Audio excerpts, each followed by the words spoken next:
इकरा चौधरी जी। धन्यवाद सभापति महोदय, आपने मुझे इस विशेष चर्चा पर बोलने का मौका दिया।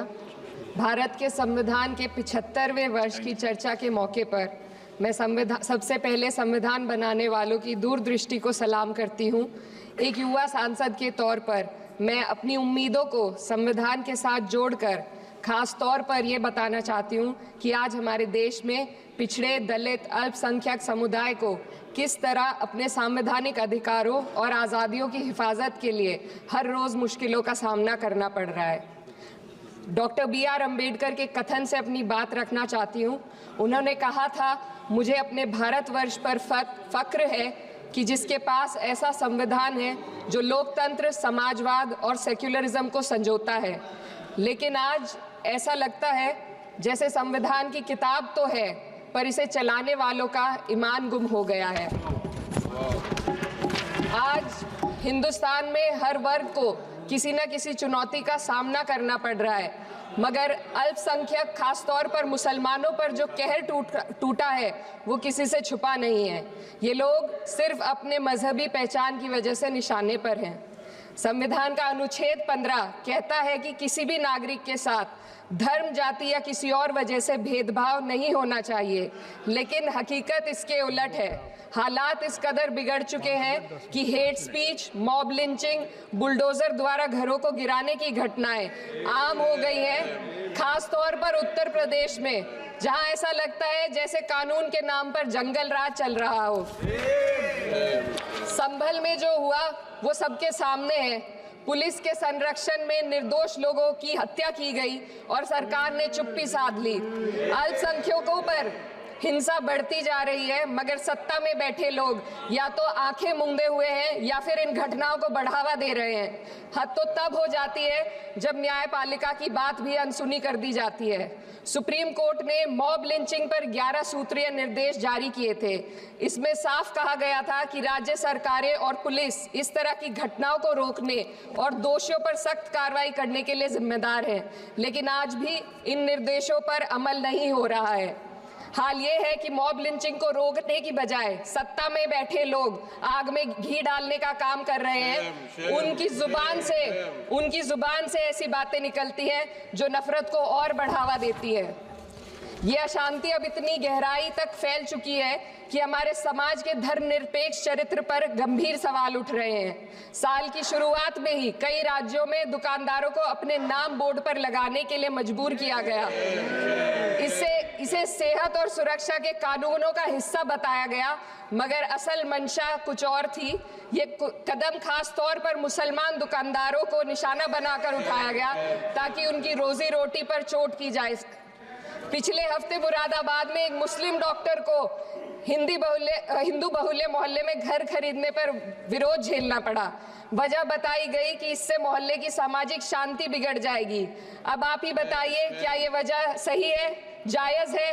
असल में ये छोटी बड़ी घटनाएं इस बात का सबूत है कि सांप्रदायिकता को बढ़ावा देने वाले बयान और नीतियां हमारे समाज को अंदर से खोखला कर रही है। उत्तर प्रदेश में यति नरसिंहानंद ने बेहद घटिया बयान दिया, लेकिन सरकार इन बयानों पर कोई कार्रवाई नहीं कर रही। हेट स्पीच न केवल जनमानस के विचारों को प्रदूषित करती है, बल्कि इससे अब संवैधानिक पदों पर बैठे लोगों को भी प्रभावित कर दिया है। अभी हाल ही में माननीय उच्च न्यायालय इलाहाबाद के माननीय न्यायाधीश ने ऐसे बयान दिए जिसका संज्ञान खुद सुप्रीम कोर्ट को लेना पड़ा। संविधान के अनुच्छेद 29 और 30 ने अल्पसंख्यकों को उनके मजहबी और सांस्कृतिक हक दिए हैं ताकि वो अपनी पहचान को बचा सके और अपने संस्थान चला सके, लेकिन आज उन्हीं हकों पर हर तरफ से चोट की जा रही है। वक्फ जैसे बिल लाकर उनके धार्मिक अधिकारों को छीनने की कोशिश की जा रही है।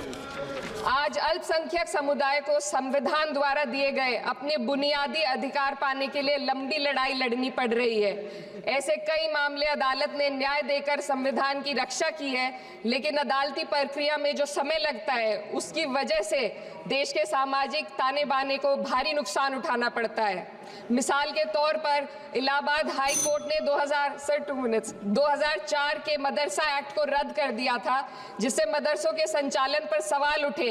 हालांकि सुप्रीम कोर्ट ने बाद में इस फैसले को पलट दिया और एक्ट को वैध करार दिया, लेकिन इस प्रक्रिया में जो समय लगा उसने अल्पसंख्यकों को बेचैनी और संघर्ष के दौर में डाला है। इसी कड़ी में प्लेसेस ऑफ वर्शिप एक्ट 91 भी आता है और कई अन्य अधिकार, उन्हें भी इसी तरह अदालती लड़ाइयों में उलझाया जा रहा है। ये स्थिति न केवल अल्पसंख्यकों के अधिकारों की राह में रुकावट है, बल्कि justice delayed is justice denied जैसी कहावत को सिद्ध करती है। मैं इस सदन से दुनिया भर के अल्पसंख्यकों की आवाज उठाना चाहती हूँ, खास तौर पर हमारे पड़ोसी देश बांग्लादेश में अल्पसंख्यकों के साथ जो हो रहा है वे दिल को गहरे तक चोट पहुंचाने वाला है। उनकी जान माल की हत्या की जा रही है। बांग्लादेश हो या हिंदुस्तान हो या कोई और देश, अल्पसंख्यकों की सुरक्षा, इज्जत और अधिकारों की हिफाजत हर सरकार की सबसे पहली जिम्मेदारी होनी चाहिए। मैं इस सदन से अपने देश के अल्पसंख्यकों के साथ बांग्लादेश के पीड़ित अल्पसंख्यकों की आवाज को एक साथ उठाना चाहती हूँ। ये वक्त की पुकार है कि हम सब मिलकर ये सुनिश्चित करें कि किसी भी इंसान को उसकी पहचान या मजहब के कारण डरकर जीने पर मजबूर ना होना पड़े। जहाँ हक छीने जाते हैं वहाँ अमन खो जाता है। ये बात हर सरकार को समझनी चाहिए। अगर हम सच में अपने संविधान का सम्मान करना चाहते हैं तो हमें नफरत और भेदभाव को खत्म करना होगा। हमें ये दिखाना होगा कि ये मुल्क हर वर्ग, हर जाति, हर धर्म और हर समुदाय का है, और जब तक ऐसा नहीं होगा तब तक संविधान की आत्मा सिसकती रहेगी। सर, अपनी बात को खत्म करते हुए मैं एक शेर अर्ज करना चाहती हूँ। ये दाग दाग उजाला, ये शब गजीदा शहर, वो इंतजार था जिसका ये वो शहर तो नहीं। लेकिन अगर इस सदन में बैठे हम सभी सदस्य ये ठान ले कि हमें संविधान के मूल्यों को लागू करना है और उसे लागू करने का प्रयास करें, तो वह सुबह जरूर आएगी जिसके लिए लाखों भारतवासियों ने अपने जानों की कुर्बानी दी थी। श्री हनुमान बेनीवाल जी। धन्यवाद सभापति जी।